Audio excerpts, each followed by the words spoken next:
Hello, everyone, and welcome to another episode of Chop It Up. This one, I have to begin with an apology.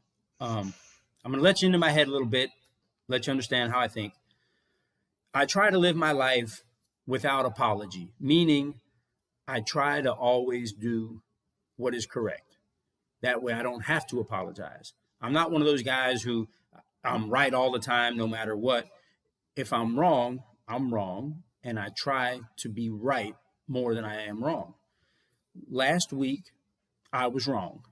And I'm going to play a clip and let you guys see why I was wrong.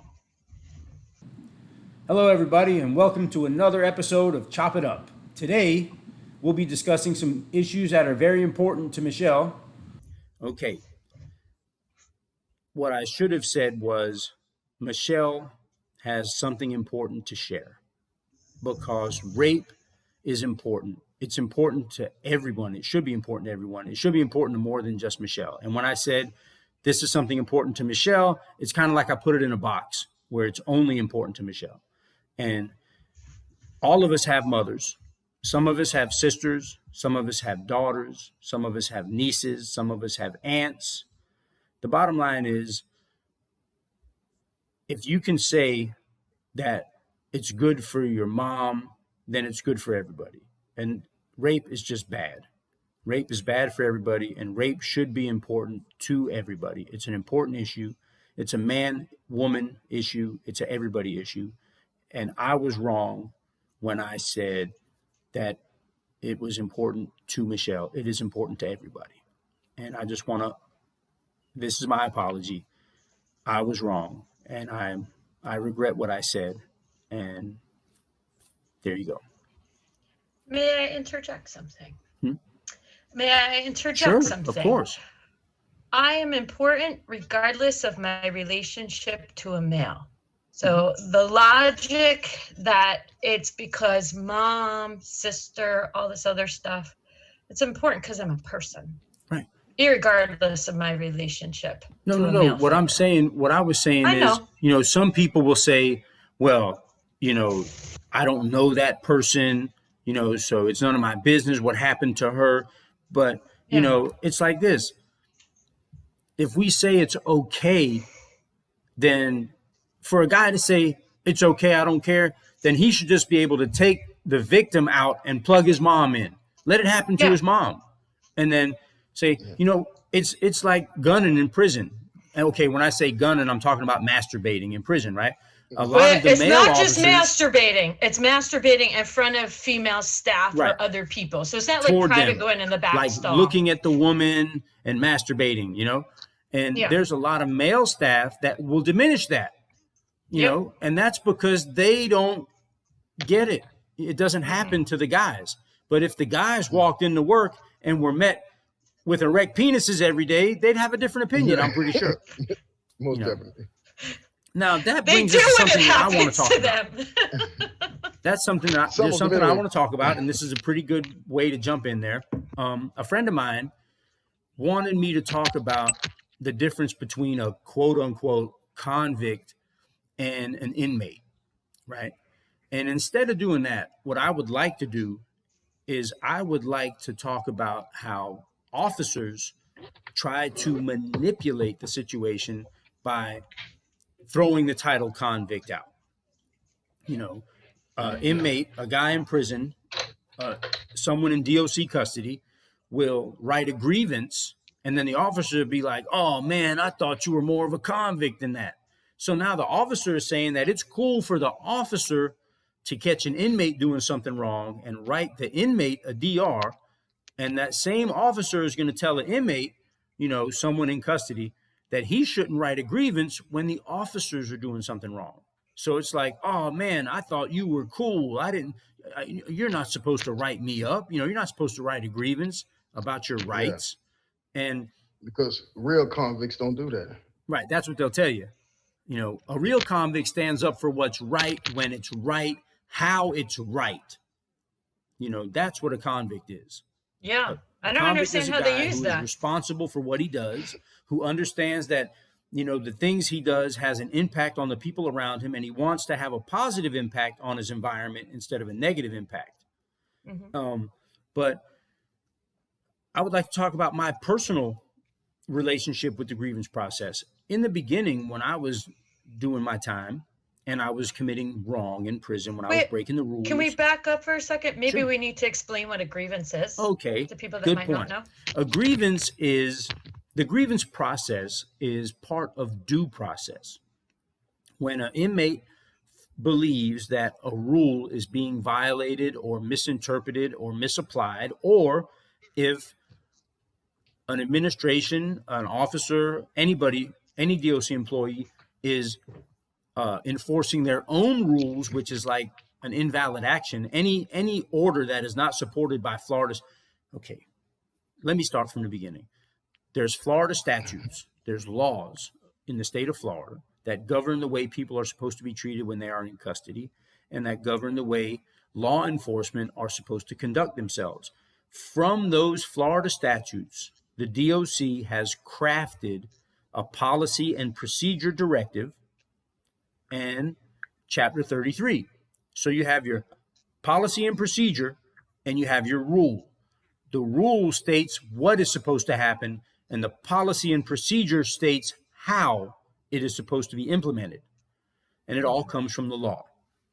So when there's a situation where some laws are being misinterpreted, and for that, the rules are being misinterpreted, an inmate has an opportunity to write a grievance. Now, before he writes a grievance, which is like a formal complaint, in most cases, he would be required to write a request, which is like saying, hey, I'm bringing this to your attention. I feel that this is wrong, and here is how I would correct it. And after the grievance, after the request form is laughed at, basically, and just handled off the cuff, then the inmate can proceed. So as a staff member, let me clarify something that occurs. So if it is a valid request or a valid informal grievance, what they'll do is they'll quickly correct the problem. So that way they don't have to approve your grievance when it comes along, or they can deny. So that's one of the ways that they do it. If they did actually do something wrong, so that way they don't have to approve it. They'll actually run. Sometimes they'll call the inmate in and say, hey, what can we do to fix this? Because when an inmate wins a grievance, there's a whole lot of paperwork that goes behind it. And then everybody pretty much has to accept that the inmate won, and they have to change what they're doing. And at staff meetings, there's like how many grievances were filed, how many were approved, and how many were denied. Yep. It's kind of like a smirk when you could say like this many were denied. Right. And it's kind of like when they're approved, they're like, they got us. Yep. Like there's a very us and them mentality. Right. So they really want to be able to deny them. Yes. Now, like I say, in the beginning, when I started doing time, I didn't write grievances because I didn't follow the rules either. I had my hands in all kinds of stuff.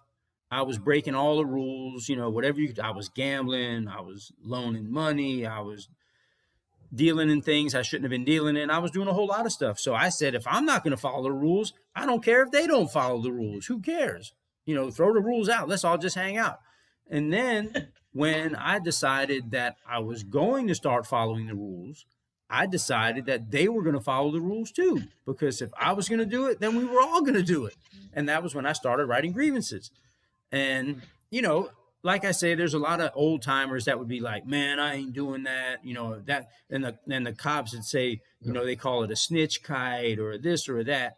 They try to make these disparaging remarks, trying to influence inmates to not write grievances when you have to write grievances. Which is totally contradictory, because those same officers will write you a disciplinary report sure, or consultative counsel report at the drop of a dime. Of course. Mm-hmm. Of course. But if you write a grievance, then you're wrong. And they'll set you up too. I thought you were going to handle this like a convict. You know what I mean? No. And what they'll also do is they'll set you up on stuff. Oh, sure. Oh, sure. Yeah. But see, the thing is, a lot of guys will only write grievances when they're upset. Something will happen, they'll get emotional, and they'll write the grievance, and they'll put it in, and then they don't care what happens because they did something. where they were able to vent on paper. Right. Where it should be an intellectual process. If you see something that needs to be corrected, the grievance for me has always been part of the education process. I mean, I can say that there was a person who once asked me if I was really angry because I wrote a lot of grievances. And I told her, I said, no. I said, I'm just teaching these stupid bastards their job. Didn't you serve one with a subpoena too? Yes, I did. I did serve him with a subpoena at his job. Yes, I did.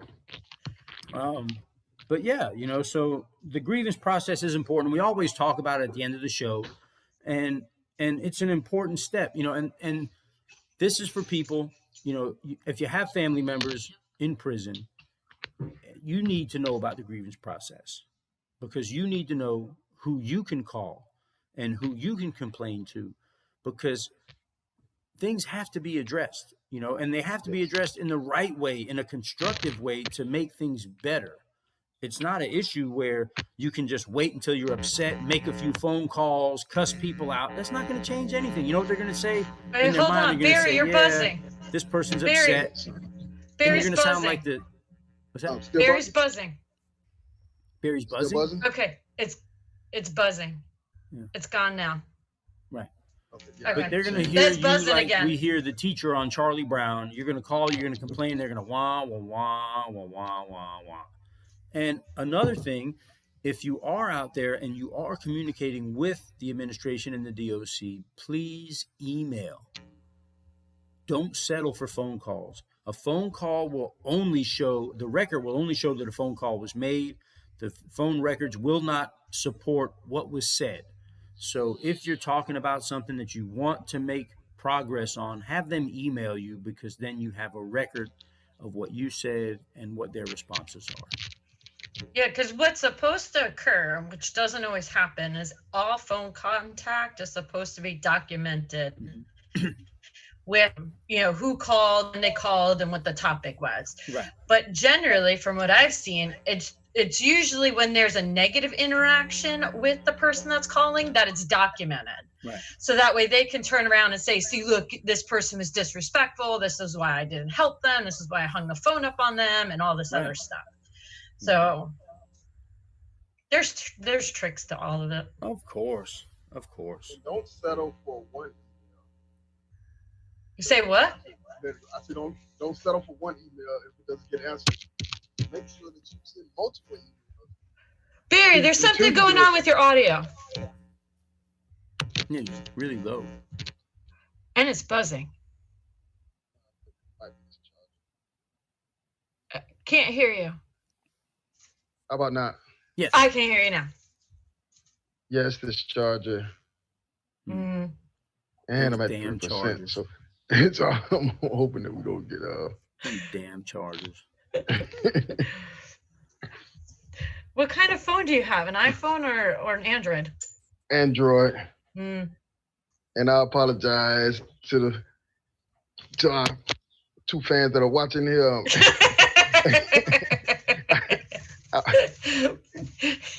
We're still learning. Yeah. I was slowly but surely riding through the woods at 3:00 in the morning, so I forgot to charge my phone. I understand. It was crazy. I am going to ask my probation officer if I'm allowed to have fireworks for the 4th of July. Is it buzzing now? No buzzing. No buzzing. Okay, so, you're good now. So you're golden. It likes the portable charger, just doesn't like the wall charger. Oh, gotcha. So what were you saying, Barry? You were talking about the grievance procedure and not giving up. Yeah, I was saying, no, because a lot of people send a email and then don't get a reply, and then it just be the end of it. Well, see, because those are the people. You can show that you have sent multiple emails. So now when you take it to another level, you can show that, hey, I've made 7 attempts to contact them to rectify this issue, and with no response. And, you got. Like I said, most of the people can go into 2 categories when it comes to a complaint or to a grievance. I call some of them the percolators, because you know how a percolator is. It'll bubble and bubble and bubble, and then it percolates, and then it bubbles and bubbles and bubbles and percolates some more. and they're like percolators because they get so frustrated that they just bubble over for a short period of time. They do something, and then they simmer down again. Well, at least I wrote somebody. I did something.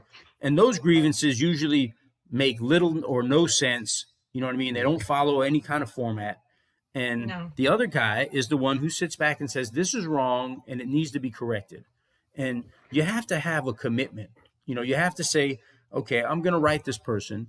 And I don't expect them to respond. I expect them to be negligent because, this is how it goes. So I'm going to go to the next person in line. And I mean, the DOC is great about posting all the names that you can write to and who you need to contact. So if you have a problem at an institution, contact the institution.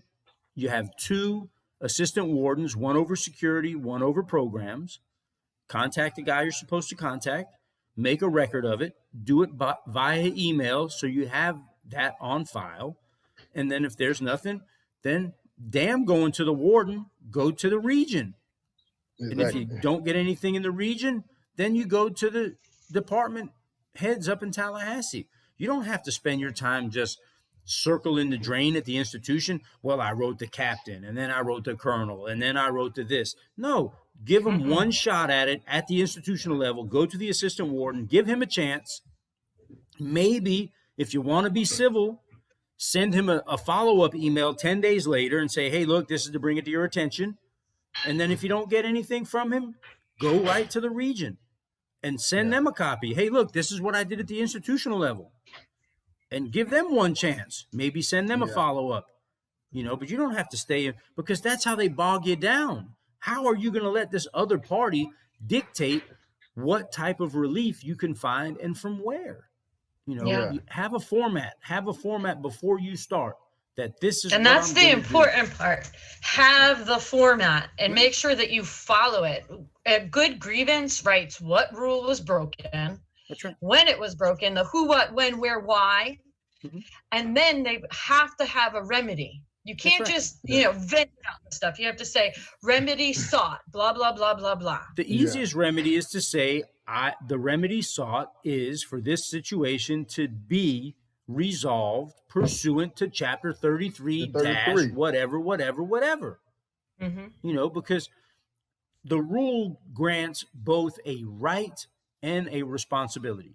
The rule grants a right to the inmate or to the inmate's family. Sometimes a rule grants a right to a staff member and vice versa.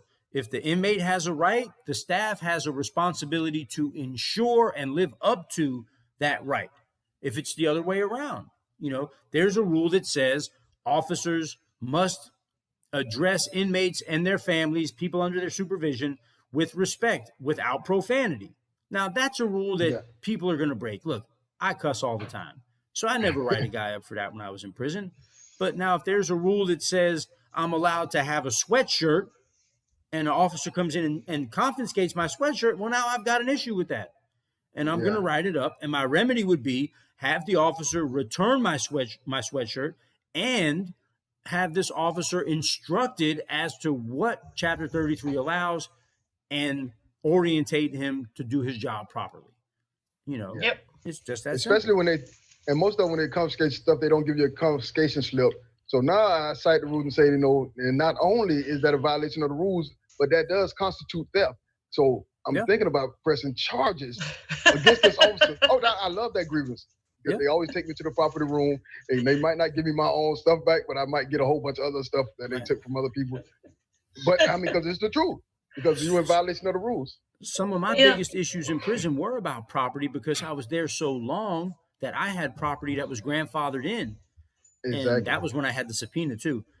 And they are so crooked that they destroyed my property file.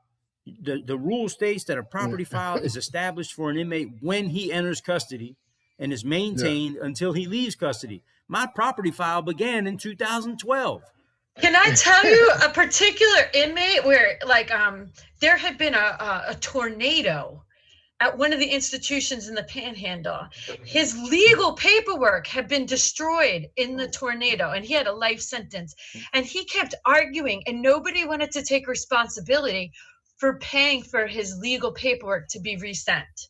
Wow. Like DOC was saying it wasn't their problem, you know. DOC is in custody, and when there's an emergency like that, I mean, he could have asked FEMA if he needed to pay for it. I mean, I never thought of FEMA. Yeah, there's federal funds set aside. Because I was trying to help him figure that out, and I didn't know about, I didn't think about FEMA. Yeah. You weren't there anymore. I couldn't ask. I don't want FEMA. And he had a life sentence. I should probably find where he is and say right FEMA, but he's probably time barred at this point. Speaking of life sentences, I know a lot of guys with life sentences, and I happen to. I got to do a plug here. I hate to do it, but I got to do a plug. JPay, look at that. I got one right now waiting on me. See that? Yeah. See? Yes, I see it. JPay. You also have some Twitter and Instagram. Right? See JPay? I see JPay. Look, I'm doing a plug on JPay. Not only am I a member of the JPay Club, anyway, is he right there, JPay as well? Yeah, and look at all these guys. You got JPay on yours, Barry? Look at all this. Definitely, look. But I'm using my phone for this recording right now, so I can't bring it up. But what I would like to show you is my contacts. Right? Look at this. That's a lot of contacts. all these contacts. See them all? You got more contacts than me. Oh yeah, I got a bunch. But here, let's say you just got out. You got your friends in there still. Right, but let me show you something. Life sentence, life sentence, life sentence, life sentence, life sentence, life sentence, life sentence, 20, 15, life, 25, life, 20, 65, life, yeah, life, 20, life, 20, yeah, 20, no, 40, life. Are we going to go through the whole list? I'm just saying, I got a lot of guys with life sentences. A lot of guys with life sentences. You have a very long list there. Right, it's a long list. That was like not even 10 guys. And it's because I spent all of my time with guys with life sentences. I mean, I had a life sentence. I had a life sentence except for about 38 hours. Let me think. Was it 38 hours? No, not even. 24, 36, about 39 hours. All for except 39 hours of my time locked up, I had a life sentence. Or I was facing life or facing death, whatever. So some guys, when I got out, how many you got, Barry? What's that? What you got? What'd you say? No, I was saying I hadn't beat out for the life sentences for the amount of time without a life sentence. Because I did do like 5 months without a life sentence. Yeah.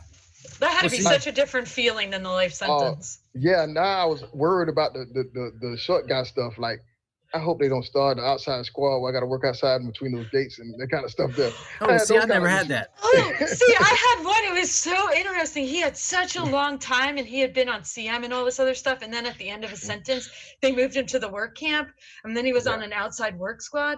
And he said, Miss Forty, I was so nervous they were going to shoot me when I walked out. And like the staff said, we don't have to worry about you running. He said, no, I'm afraid y'all are gonna shoot me.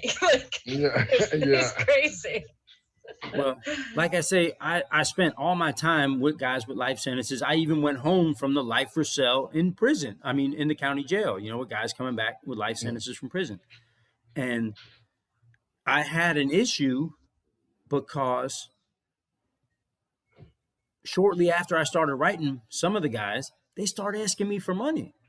Like they think that just because you get out of prison, the world just says, like you land on community chest in Monopoly. Here's some money, here, you're free now. Here's some money. And I had to tell these guys, listen, man, I'm not making money right now. I mean, especially it's with the COVID-19, my little small personal training business still hasn't really rebounded. And I wasn't doing great before the virus. Now I'm really, struggling. And I have to tell them, look, man, I'm spending money out here. This shit is not free. And then they're like, oh, man, my bad. But their first thought is like it's raining money out here, Yeah. Oh, yeah. I had to tell one guy, he was like, send me some money. I sent him a little couple dollars. Then he was like, hey, if you could do that again, I said, listen, bro. I said, I know $25 might not seem like much to you. I said, but multiply that by 10 people that I know in prison, you know what I'm saying, that want some fun. Yeah. $250 every week, it just ain't happening for me. I mean, listen, what am I supposed to sacrifice? Let's think here. Hold up, let's think. Am I not supposed to pay my rent? Am I not supposed to pay my light bill, my water bill, my internet connection? Am I not supposed to feed myself? I mean, I guess I can go hungry a couple meals a week, but goddamn, you know. And there's another YouTube channel where she is a prison wife. She married somebody that has a life sentence, and she does a whole video about how much does your loved one in prison actually need. Like, so that way, you know, all this, oh, I need this, I need that. And meanwhile, they're running around gambling your money, smoking your money. Oh, look, you got to save that for next week. Next week, we got to talk about the dumb things guys do in prison. I used to ask guys, you know, this one guy, his, you know, it's the archetypical, man. His grandmother is on Social Security and she's sending him money every month. And he's gambling and he's smoking K2 or marijuana, you know. And I used to ask him, you know, does your grandmother send you stuff so these other guys can be full, you know, so they can eat? Yeah. Oh, that's my money. How is that your money? What did you do to earn that money? You know what I mean? Because she sent it to you and now you're hungry, but the dope man is sleeping with a full belly?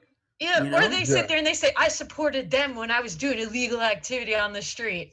Okay. Oh, yeah, that's another one, yeah. That income is now gone. They can't afford it anymore to send you any money. So now that makes somebody obligated to send you money back in there. Yeah. Yeah. No. But meanwhile, a lot of people I talk to out on this side have total misconceptions about the things that you allow that they provide for you in prison also. And so they're like, oh, you don't need any money for nothing. I'm like, what? That's not true. I say, well, now need is one thing, but how would you like your loved one to walk around smell like a polar bear because he can't afford deodorant? Well, they don't give you deodorant? I say, no. I say, well, how about a roll of toilet paper every 10 days? Listen. I said, which is... people out here think the same way people in there think about out here. Like when you get out, they think money's just raining on you. And people out here think guys in there just don't need anything, you know? Yeah, exactly. And that waiting room during the summertime, like... Oh, man. Yeah, and I had to tell one of my mom's friends, because she had a son in prison, like, oh, he don't need nothing. And she told my mom that, no, oh, he don't need nothing. They got jobs in there and everything. I said, well, listen. I said, they have a few paying jobs, very few, even when they had pride. You know, I said, and that might encompass 1% of the population, the prison population that's able to get paid. I said the other 99% need some help. I said, now, they don't really have to have it. I said, no, I can walk around with no deodorant. You know what I'm saying? I can use that hotel soap that they give me, you know, and try to make that last a whole week. And if anybody been in a hotel, no, you can't make that little bar last more than one night.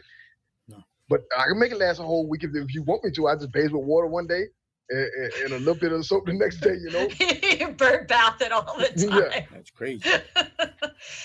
But you know, one of the things that there are some hustles where staff look the other way, but at the same time there's pushback that there shouldn't be the need for those hustles. There should be legal pay. Like some people make beds, or they write letters for people that can't write English or can't write. So they'll do that sort of stuff. They'll write inmate requests for people that are illiterate. They will, clean things. They will do laundry. They will do whites. So they'll still bleach so that way they can do whites, which was one of the reasons we had that big scabies outbreak from everybody stealing the bleach. Yeah. So, and then you have people that will press clothes for other people, press their blues. So there's these legal hustles, but you're not supposed to be hustling. So they're not really legal, but staff look the other way. And so some people that are indigent, they'll pay for their stuff that way. Yeah. Some staff look the other way. Yeah, other people lock you up and steal your colors. So if you're making artwork for people to send home and that's your hustle, you'll have some staff that'll come in and steal all your colors. They'll steal all your colored pencils and color pens.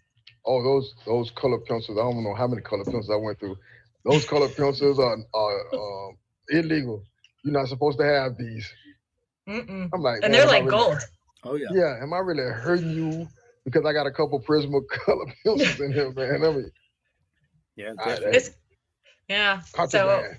yeah, so there is that part where if people are indigent, they figure out ways to do it. And so Yeah. sometimes like I'd have to help them figure that stuff out. Like sometimes you even have like people that wake people up for their call outs. Like you have alarm clock inmates. Then you have the human love dolls. What is that one? The human love dolls. Those are the that's some of their hustles.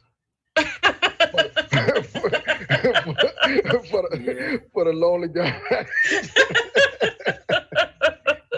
I always heard that if there's no eye contact, it's just a hustle. Yeah. Oh, I actually know a dude. He had 7 kids on the street, and he was dressed up and dragged. I'm like, well, man, what's your issue? And he like, oh man, on the street I'm not gay, man. He said, man, it's just my hustle when I get out. I'm like, really? You couldn't think of a better hustle than that?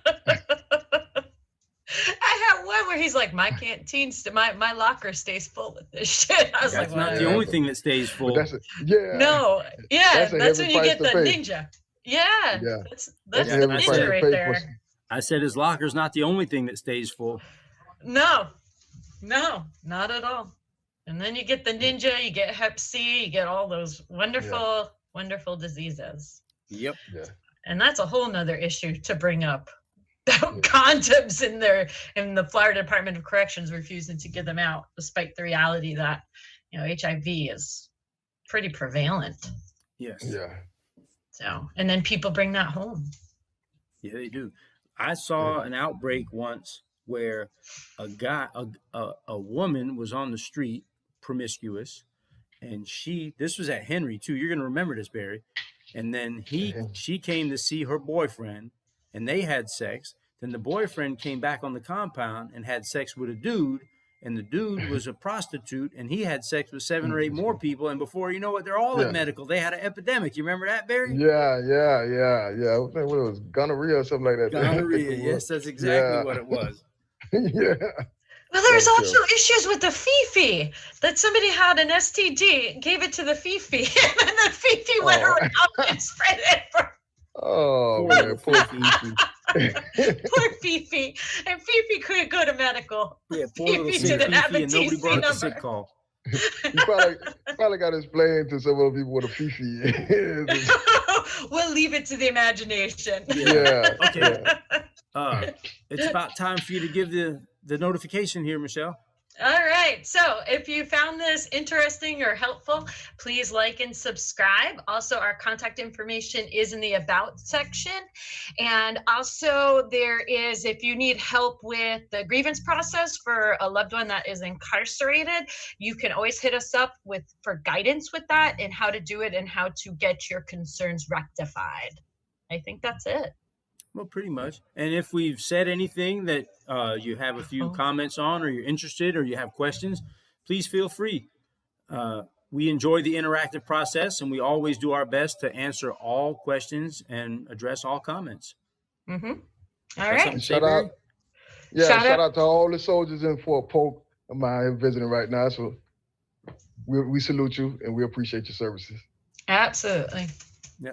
All righty. Okay. See you Bye. guys later. Bye. All right.